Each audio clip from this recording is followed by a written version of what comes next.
So this part is on rationalising denominators. Now before I start this part, I want to define two terms because I didn't know what these meant at the start of year 12. I'd never heard of them before.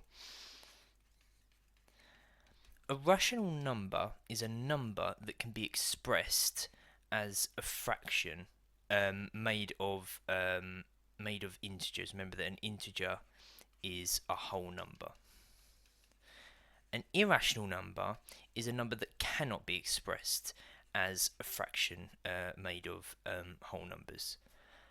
Now, this definition might not make much sense, so I think some examples might best express it. So every whole number is a rational number because you can express them as a fraction. And every decimal that you really work with is a rational number. So 0.5 is a rational number, which you can express it as a half. 0.3 recurring is a rational number because you can express it as 1 over 3. 3.5 is a rational number because you can describe it as 7 over 2. So you might think at this point, surely you can describe every single number as a fraction in some way. What number is irrational? Well, the most famous irrational number that you know is pi. You cannot express pi as a fraction made of integers. You cannot express pi as a fraction. You also cannot express any surds as a fraction either. Now, to be honest, rational and irrational numbers is just something that I've kind of come to terms with over time. It's just something that you kind of acknowledge exists. You kind of just accept that pi is irrational and surds are irrational. If you don't really understand this definition too much, it's not the end of the world. The only thing that I really want you to take for this chapter is that surds are irrational numbers. So if we have a surd in the denominator of a fraction, remember the bottom part, that is quite annoying. That is quite unhelpful to work with, and it's really useful to rationalise the denominator, aka removing the surd from the denominator. So to remove the surd from the denominator, and in order to turn the denominator from irrational with a surd in it to rational without a surd in it, there are three examples that they could throw at you, and I'll show you how to deal with them. So the first one is if it's in the form root b, a over root b.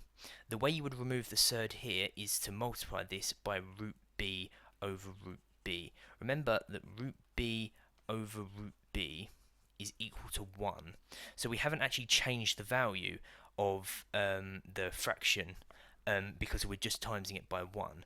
But if we expand this, what we are doing is root b times root b is b, and a times root b is a root b. We remove the surd from the denominator, so we successfully rationalise the denominator. The second example that they can throw at you is if they put it in the form b plus root c over a, or they could put it in the form b minus root c over a. The way you deal with it is very similar. The way you deal with this is you times it by b minus root c over b minus root c. Remember that it has to be they have to be the same in order to make it equal to 1. And for this one, we do b plus root c under b plus root c again to make it equal to 1. This is actually a difference of 2 squares if you actually look at the denominator.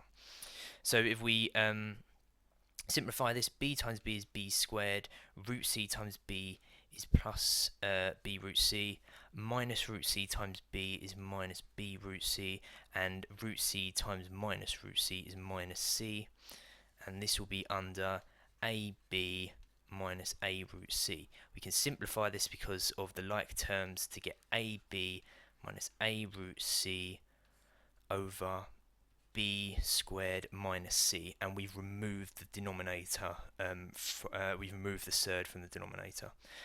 So for the bottom one, we do b squared plus b root c minus b root c minus c if we simplify and times all the terms together. Remember that these are essentially brackets, remember, so that's the way that we do the multiplication. And then on the top it would be ab plus a root c.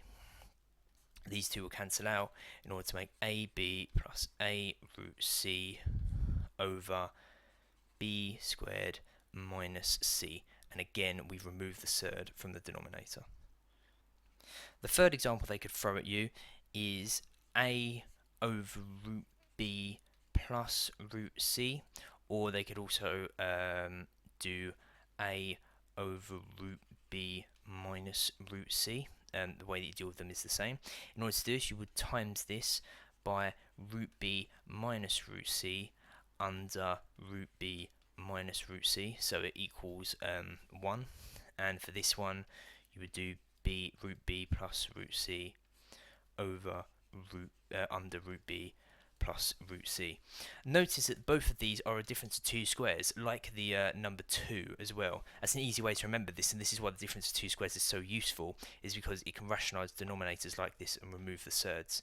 So if we expand this on the top, I'll start with the bottom. On the bottom, we're going to get b plus root bc minus root bc minus c, and then on the top we're going to get a root b minus a root c. We can simplify this because the like terms cancel out to get a root b minus a root c over b minus c. And the third is now removed from the denominator. For the bottom one, we do the same, so root b times root b is b, and then root b times minus root c is minus root bc, and then root b times root c is root bc, and then minus root c times root c is minus c, and then on the top it will be a root b plus a root c, and that is equal, because we can remove the like terms and cancel them out, we can do a root b plus a root c over b minus c. Really quick as well, your calculator likes to rationalise denominators as well. When you put a fraction that's got a third on the bottom, it will actually go out of its way in order to rationalise it and put it on the top.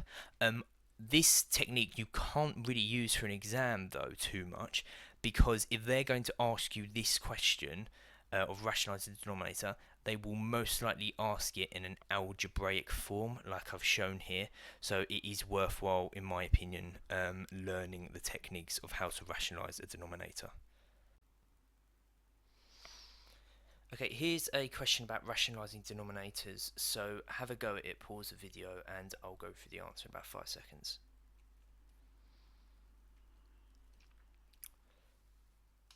Okay, so the way you rationalise this is using the difference of two squares. So you times it by 1, which is equivalent to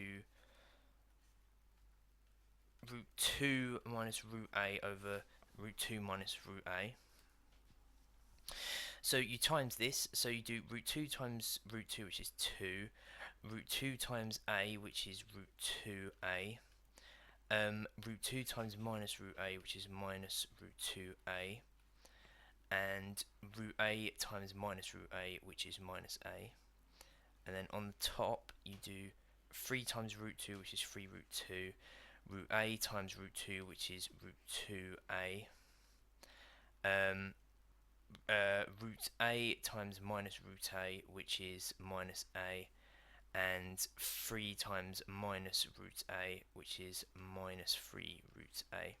You can simplify this because of the like terms on the bottom cancel out to get 3 root 2 plus root 2a minus 3 root a over 2 minus a, and that's the final answer. You don't need to write this bit out in the middle if you don't want to. You don't need to write that. You can skip straight to this final step here. If you know how the difference of two squares works. Another thing I would say, a good advice to this question is if you want to check whether you've got the right answer, sub in a value for a here and here. Sub in the same value of a, and if you get the same output, so for example sub in 5 and put it in your calculator, if you get the same output, then you know you've got the right answer because they are equivalent. So that is it for this video. This video is going to be really long actually, mainly because I've gone through all the techniques from GCSE. But in reality, this video is not that bad at all. Everything, as I said, is just revision from stuff that you learn at GCSE.